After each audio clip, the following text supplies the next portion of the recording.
I am from Stable 28, you old fart. This armor is so damn uncomfortable. I have no idea how raiders can wear this shit, I said to myself as I worked my way down the road.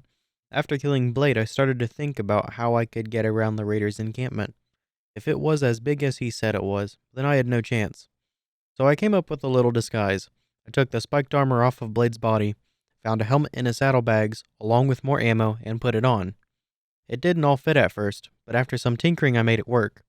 My armored stable barding was tucked away nicely in my own saddlebag, along with the ammo and a few other things. I had to use some strips of cloth to hide my pit buck. I used some of Blade's blood to give me the insane pony look, messed up my mane, and did my best to hide my horn.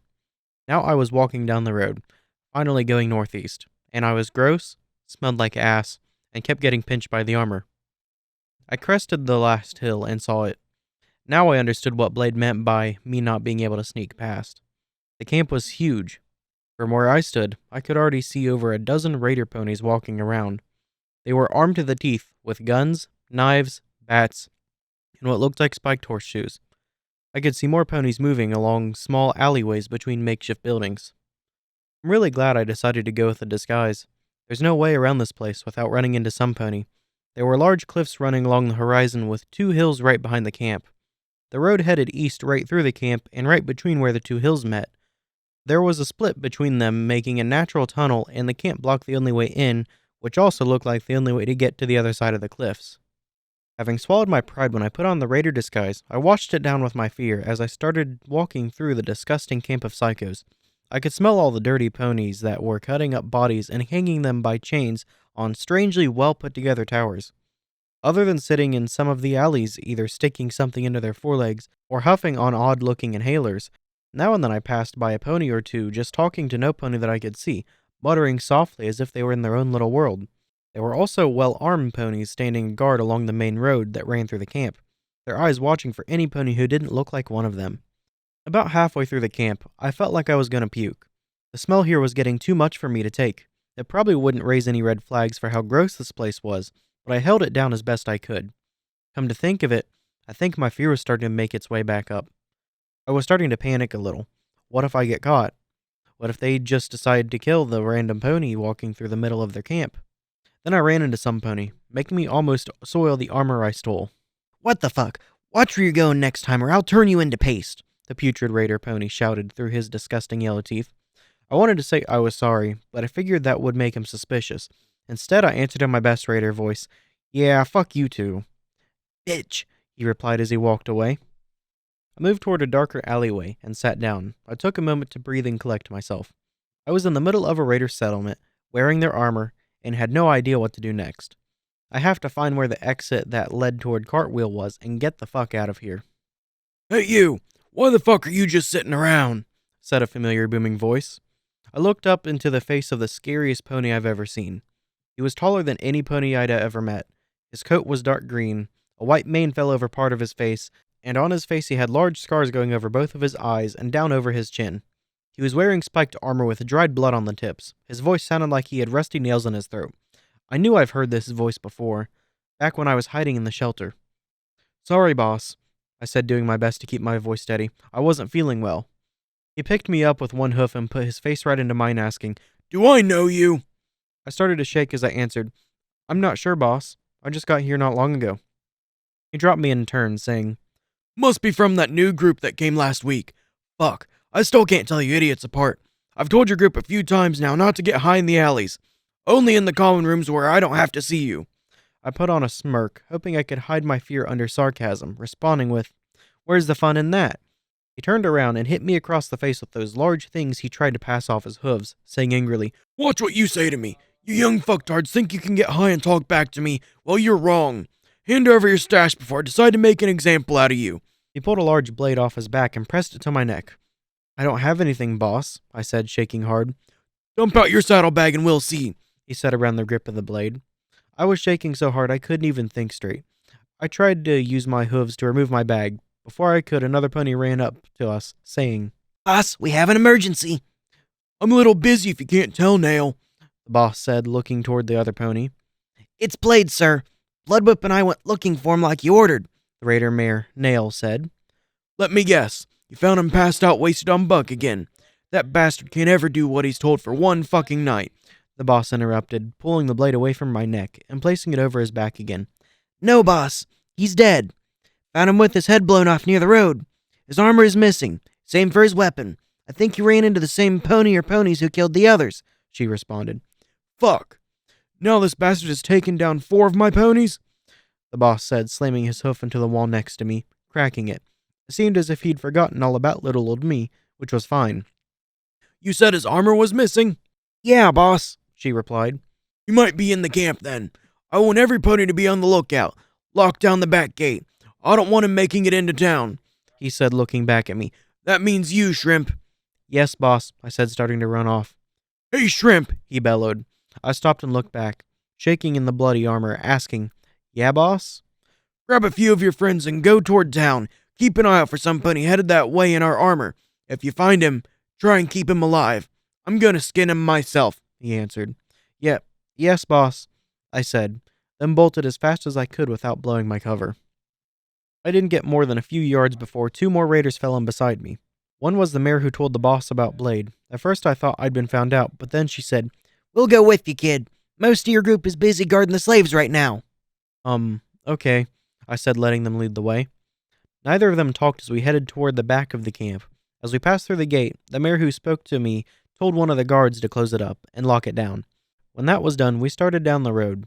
Now I was past the camp, but I wasn't alone. I was lucky before when I took down the others. With Blade, I had the element of surprise on my side. But now, I had no idea how I could get away with my life. What's your name, kid? The mayor asked, looking back at me. None of your business, I replied, looking away. Everything around here's my business, kid. I find it kind of odd that a new pony like yourself shows up at a camp right after Blade and the others are killed, she said, still leading the way. The other pony, a stallion, kept quiet as she talked. I'm with the new group. I don't like giving my name to ponies I don't know very well or trust, I said, doing my best to keep a rough edge to my voice. She laughed, saying, Well, at least you aren't stupid. I'm just going to call you Shrimp then. But I do still want to know where you came from. Like I said, I'm with the new group, so why don't you shut your fucking mouth, I said, trying to sound tough.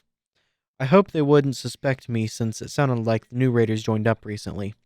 She stopped at that, and so did the stallion. He turned around, saying angrily, You'll show Nail some respect if you want to make it back to the camp in one piece, you little bitch. There's no need for that, she said to the stallion. She's just a filly. No respect for any pony. She'll learn. I can show her some respect, he said, licking his lips. Haven't had a young thing like her in a long time. I could use a little fun before we get to town. Shut up, Razor. I don't need your input, she said. And to my surprise, he did as he was told. She looked back at me. Now, how about you tell me the truth? If you do, I'll let you get out of here alive. I know you're not one of us.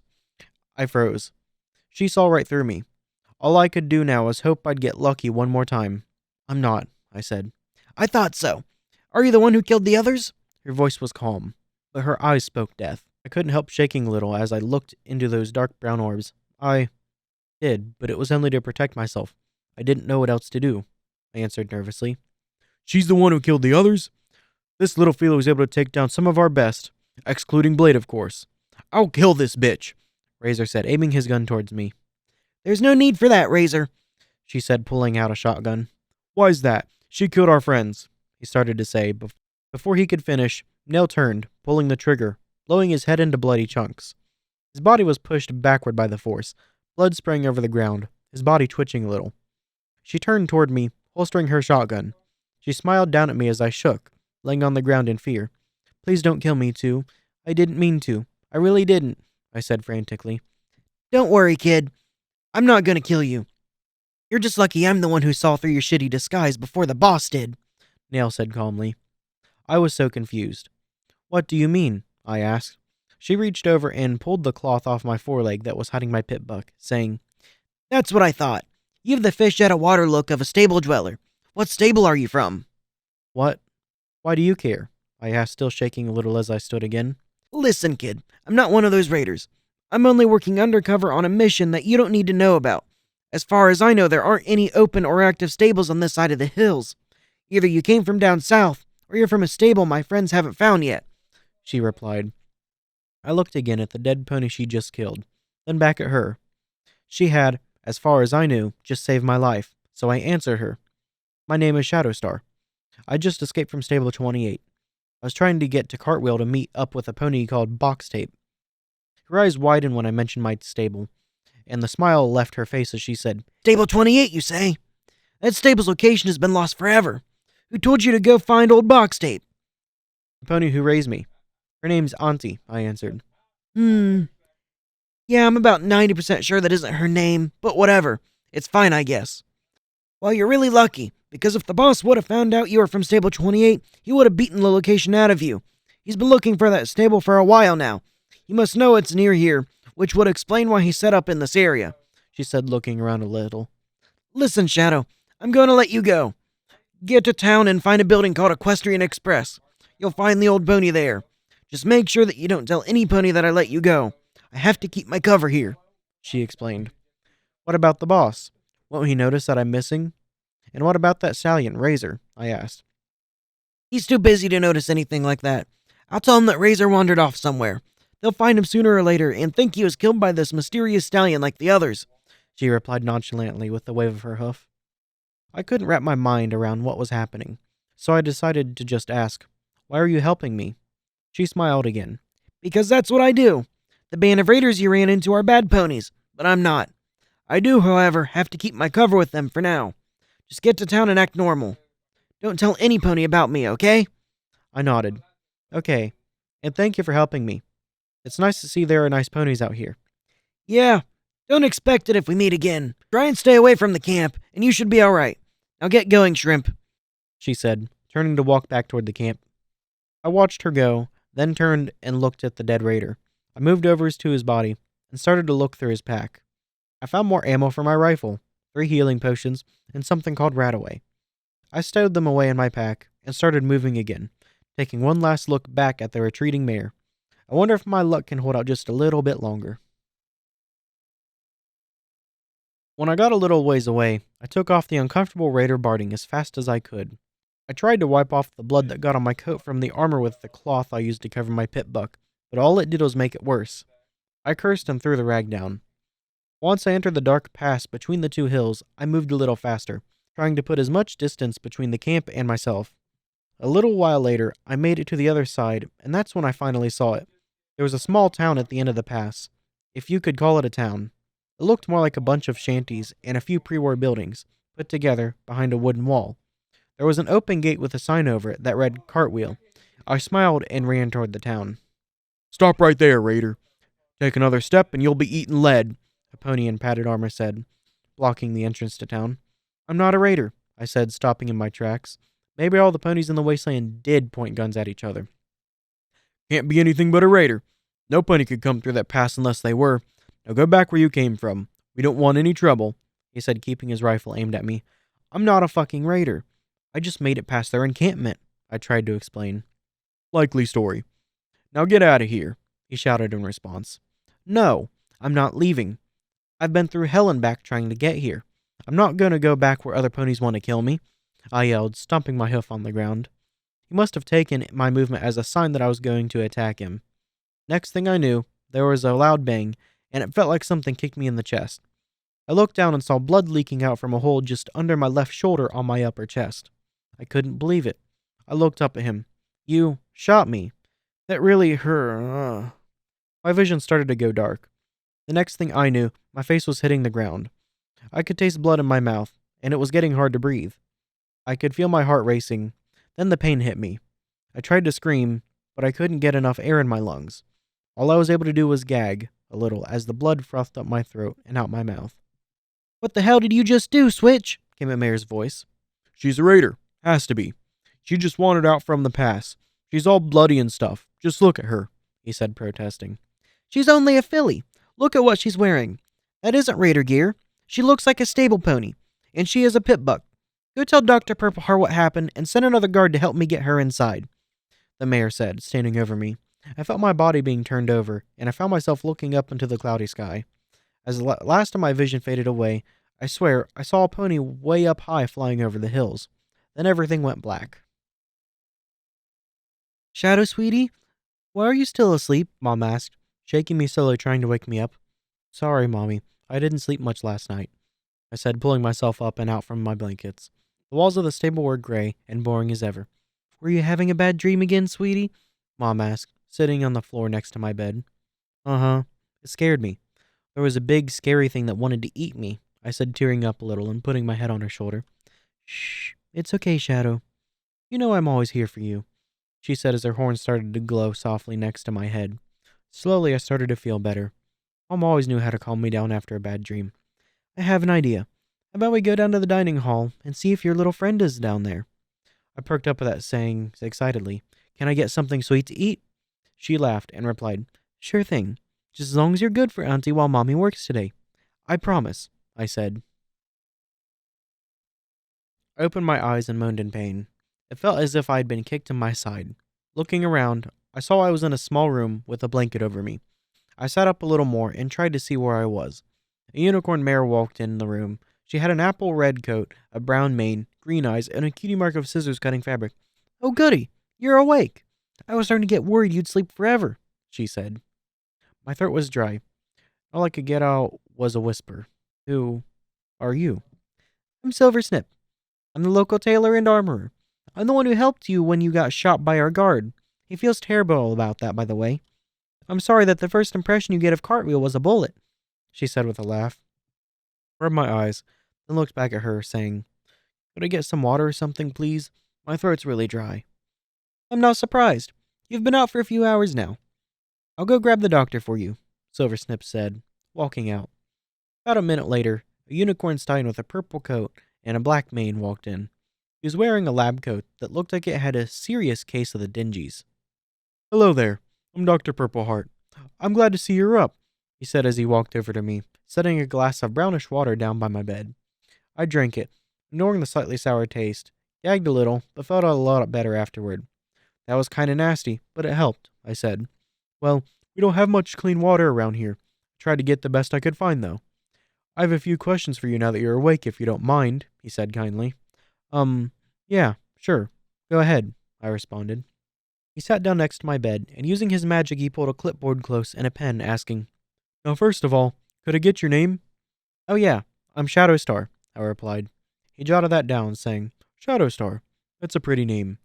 Okay, when you arrived in town, I was told you came through the Southeast Pass. How did you get through there? Does it really matter? I asked. He shrugged and gave me a look, explaining, It does as a matter of fact. The raiders have kept that pass closed down for a few years now. They're the only ones we've seen come through there. It's the reason our guard was so frightened. They don't normally bother us, but when they do, they always leave in a wake of disaster.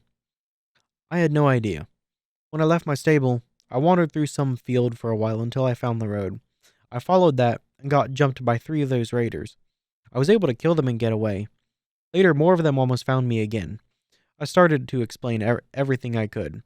How I met that metal bug, about the hideout, and sneaking through the camp. I did leave out how the one mayor helped me, though, only telling him that I was able to sneak past the gate.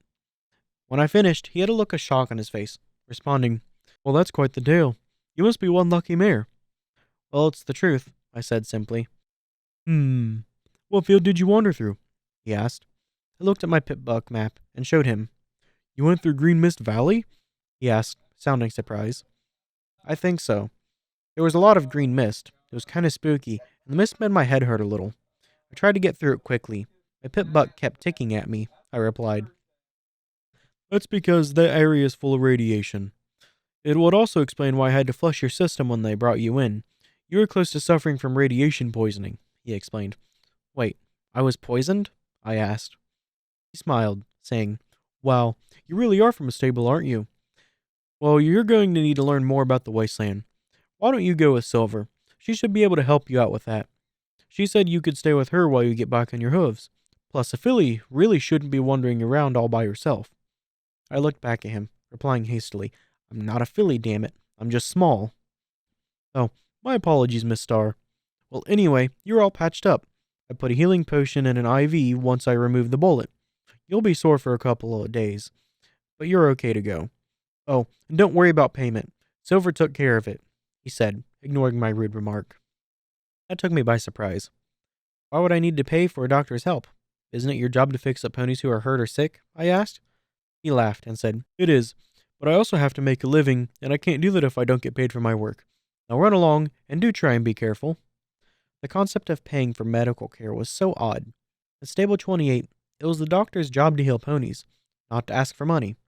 I have to remember, I'm not on my stable anymore. I looked around a little and asked, "Where are my things?" "Your stuff is right outside the door with Silver. You can pick it up when you leave," he replied. I slid off the bed with a wince and walked to the door with the doctor. Right outside, waiting for me, was Silversnip. She had a smile on her face. "So how about you come with me? I can show you where I live, and I have plenty room for you to stay. Also, I didn't catch your name earlier," she said. "Shadowstar," I replied, smiling back. "That's a nice name. I like it," she said. I picked up my saddlebags and rifle as she led me out of the doctor's office and into the mucky streets. I took a moment to look around at the dilapidated buildings. As she led me down the road, I looked up at her saying, "I don't know if I'll need a place to stay. I'm here to find some pony." "Oh, really? Who are you looking for?" she asked. "His name is Bogstape. I was told I could find him here in town at a place called Equestrian Express," I said. "Bogstape? It's not often ponies come around here looking for him, unless they need a courier," Silversnip responded. "I think he's an old friend of the mare who raised me. She said I should go find him as soon as possible," I said.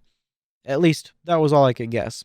I still had no idea how a pony who never left the stable knew any pony on the outside. "Well, his office is right next to my shop, so if you want, we can stop by and see if he's in, unless you'd prefer to rest first," she said.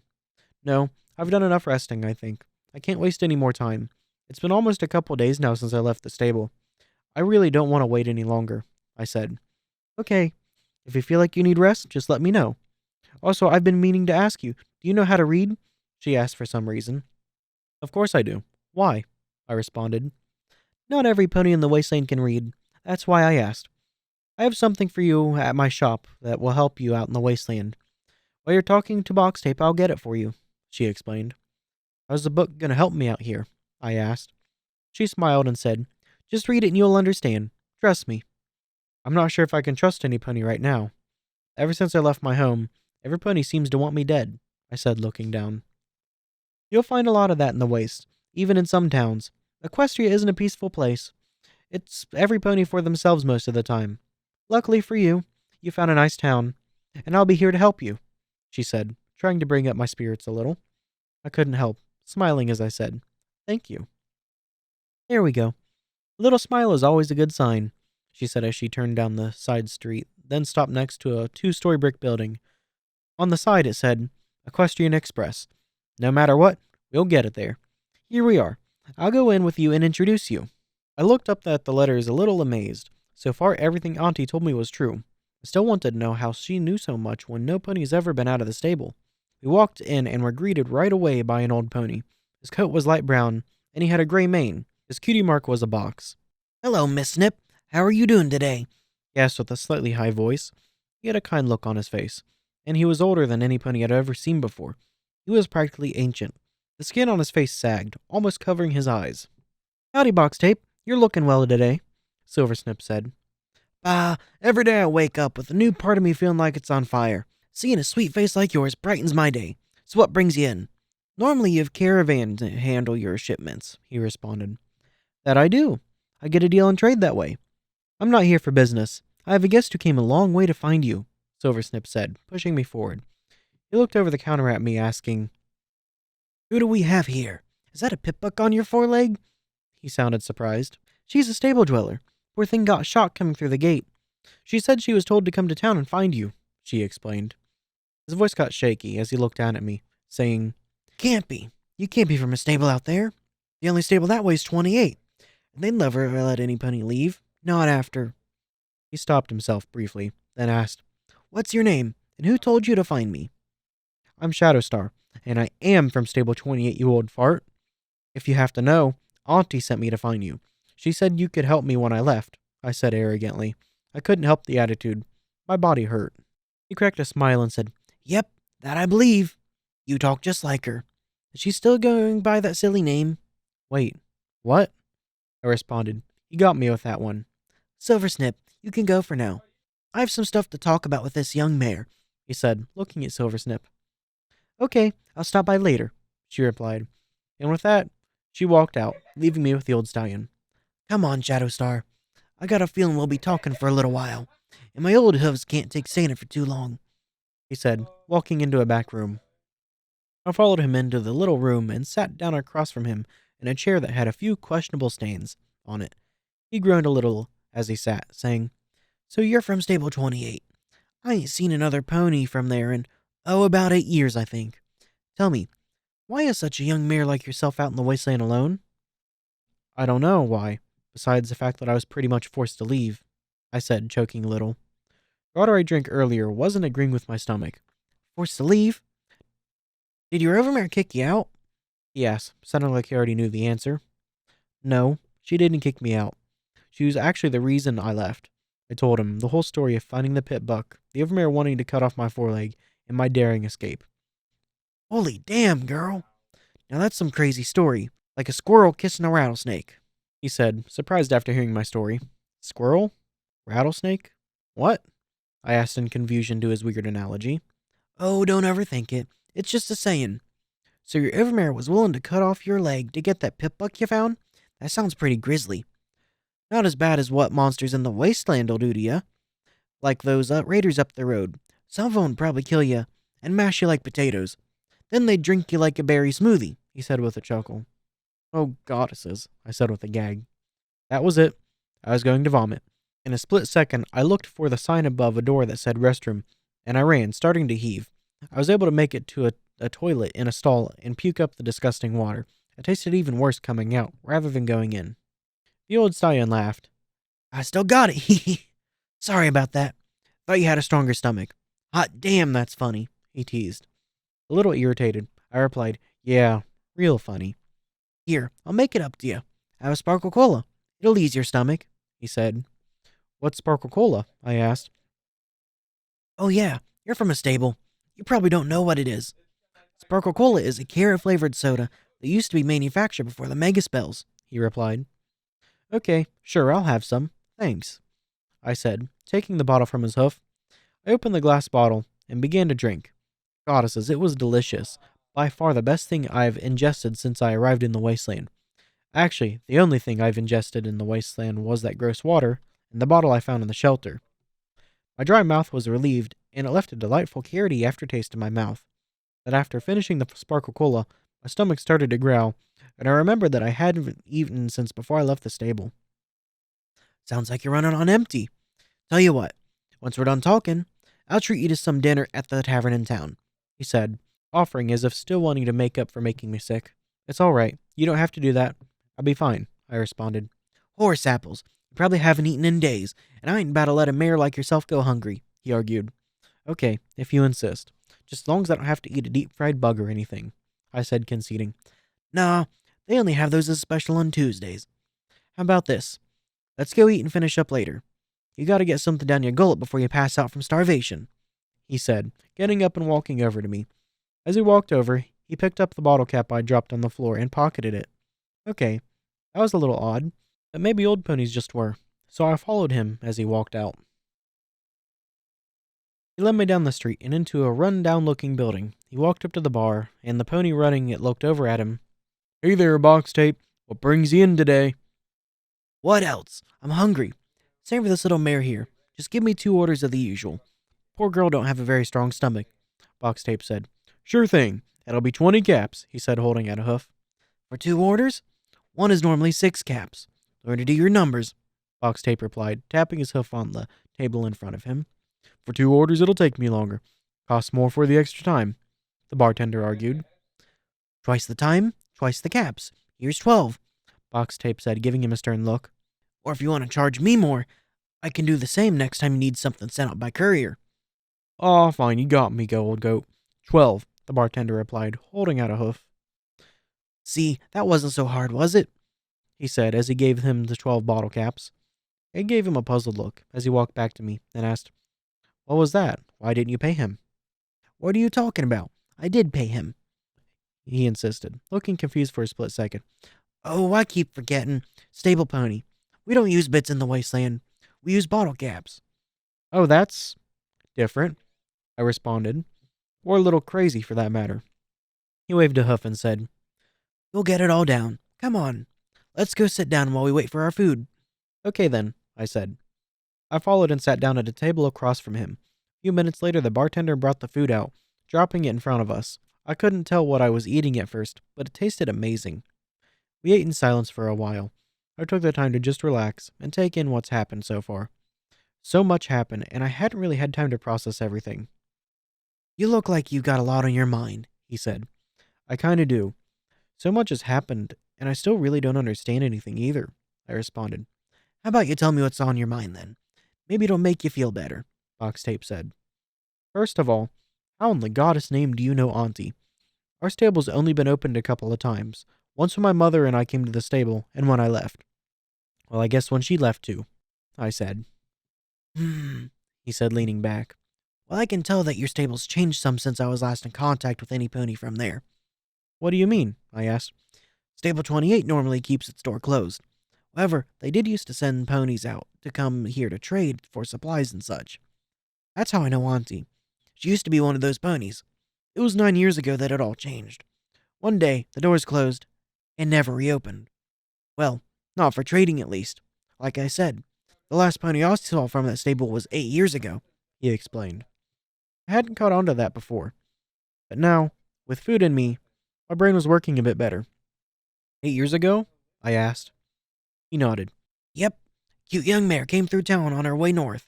If I were younger, I would have put the moves on her, I tell you what. What did she look like? I asked, almost jumping out of my seat. Blue coat, grayish mane. Can't remember much else. But she did have a pit buck, and it was from your stable, he said, leaning back. I jumped up at that. That's my mother. It has to be. Did she tell you where she was going? I asked. Ah, so you're the daughter she was talking about. She said something about leading a little filly behind. I'm not sure where she was going for sure, but once she got her provisions, she headed north towards Horseshoe, he replied. Was every town in the wasteland named after an object? How far away is that? It's pretty far. It's also a dangerous road along the way, and you probably won't even find her there, he replied. I looked down at my hoofs, saying, I know, but I want to try. She left me a long time ago, but I know there's got to be a reason why. If anything, I want to find her and ask why she had to go and leave me behind like she did. There's got to be some anger in you somewhere for her leaving, he said calmly. A little, but I don't know everything. I want to give her a chance to explain. I have nothing else to do since I can't go home, I said. He cracked a smile and said, Well then, how about you work for me? My last courier hasn't come back from his run, and I have a couple orders stacking up. A job working for you? What makes you think I'd be any good at it? I asked. Because you're a lucky pony. I could tell from the moment I saw you. I mean, you'll want to find your ma, and it's the best way to get to know the wasteland, he replied. He's a point, a voice said from behind me. I jumped before looking up to see Silversnip. She smiled at me and said, Didn't mean to scare you, Shadow. I was looking for you two. Why's that? I asked as she sat with us. I said I had a book for you. Took me a little while to find it, but here you go, she said, putting a beaten-up book down on the table in front of me, with the title, Wasteland Survival Guide, by Ditsy Doo. The author owns a store in New Appaloosa, and she trades with us now and again. She gives this book out as often as she can for free. How does she know so much about the wasteland? I asked as I picked up the book. She's a ghoul, and over 200 years old. She's seen and done a lot. Just read the book and you'll understand, Silversnip replied. I cocked my head. Wait, what the hell is a ghoul? How can she be over 200 years old? Silver laughed a little before saying, Ghouls are ponies who were exposed to too much radiation, but instead of dying, they turned into ghouls. Radiation doesn't affect them like it does normal ponies, and they don't age like we do either. Most ghouls you see in the wasteland, however, have lost their minds, turning them feral. They can be quite dangerous. There are a few good ones, though, that you run into, and Ditsy is one of them. The book goes into more detail about them. Okay then, I'll give it a read, I said. I wasn't sure I liked the sound of ghouls, no matter what Silver told me. You should also take Box Tape up on that job offer. Best way to find out more about what happened with your mother, she said with a wink. Okay then, I'll take the job, I said, looking back at Box Tape. Good to hear. Now we should be heading out. It's getting mighty late. I have a lot to teach you about the business, Box Tape said. Where will I be staying? I asked, forgetting about the offer from earlier. Well, for now you'll have to crash on the couch. Not much room in my living quarters, Box Tape said. Or you can stay in my spare room if you want, Silver chimed in. I said before that I have a room for you. Thanks. I'd like that, I replied, remembering earlier. Must have been all the distractions throughout the day that made me forget. Good. Well, when you two are finished up tonight, just stop on by. I'm sure I'll be up working on something or another, she said, getting up and heading out of the tavern. I watched her go, not able to help myself as I eyed her flanks. I couldn't help my small smile. It was nice to find such nice ponies out here in the wasteland. When she was gone, I looked back at Box Tape and saw a goofy grin on his face. What? I asked. She does have a nice ass, doesn't she? He asked with a laugh. I wasn't. I mumbled nervously. Oh, who cares? So you like looking at flanks. Ain't nothing wrong with that. Well, come on. Let's be getting to it, he said, getting up. I got up and followed him. He may be a strange old pony, but that only made him more interesting. Throughout the next day, I was starting to get the hang of living outside of the stable. The book I'd gotten from Silversnip did help a lot. There was a whole section on weapons, one on creatures to watch out for, foods to avoid, dangerous parts of Equestria to avoid, and much more. I learned more about what a ghoul was, and the difference between a feral and non-feral ghoul. Though it didn't help when I first met a non-feral the next morning shopping with Silversnip. Luckily, the dead-looking pony didn't get mad at my screams, only laughed in a rough voice that resembled a veteran smoker. I also learned more about what I'd be doing as a courier for Box Tape. It looked like some ponies only trusted a courier over a caravan. Some liked the prices, or couldn't afford the guarded caravans. Box Tape had connections all over. I'd have to travel to those places with packages or whatever and deliver it. I'd also have to try and stay alive while doing so. Shadow, wake up quick, Silversnip said, shaking me out of my precious slumber. It was the next morning now, and I hadn't gotten much sleep because Box Tape kept me up most of the night, talking about his old days as a courier, and the adventures he used to have as a young buck. Huh? What time is it? I asked, getting up slowly. It's early, but you have to get up now. She sounded like she was in a panic. What? Why? I asked groggily. She looked over her shoulder, then back at me, saying, The raiders are in town. I don't know what they want, but they could be looking for you. You have to hide. I jumped out of bed, putting on my stable barding, and said, I'm not hiding. I'm done running away. Shadow, this isn't the time to be brave.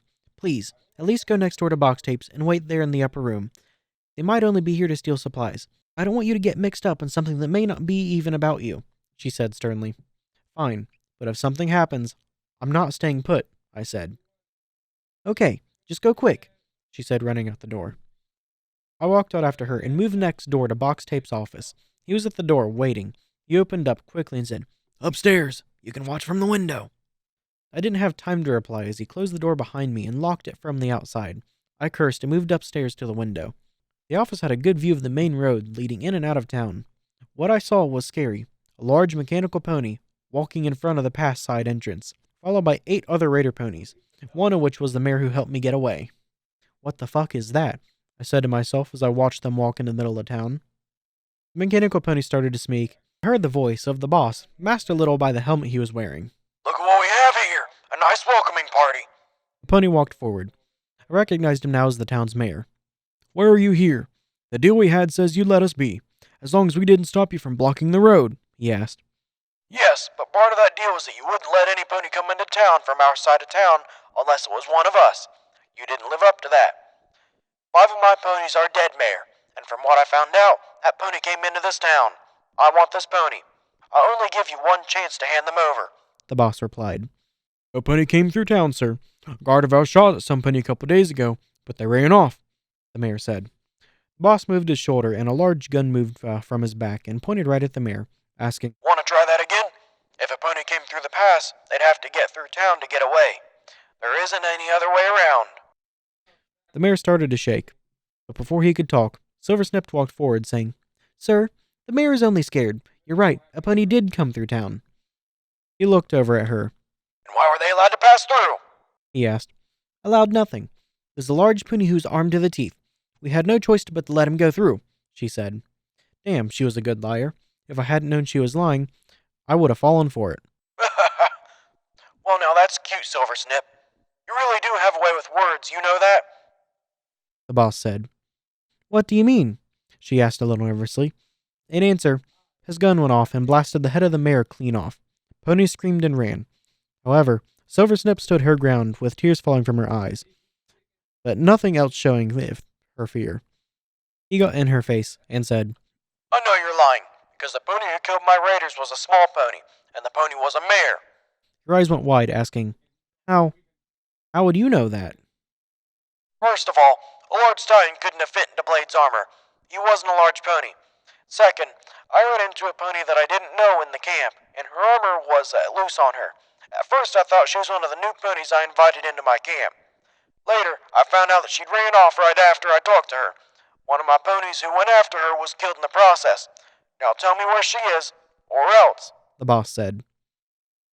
The mare never came into town. I promise you that, she said. Fine, if that's how you want to play it.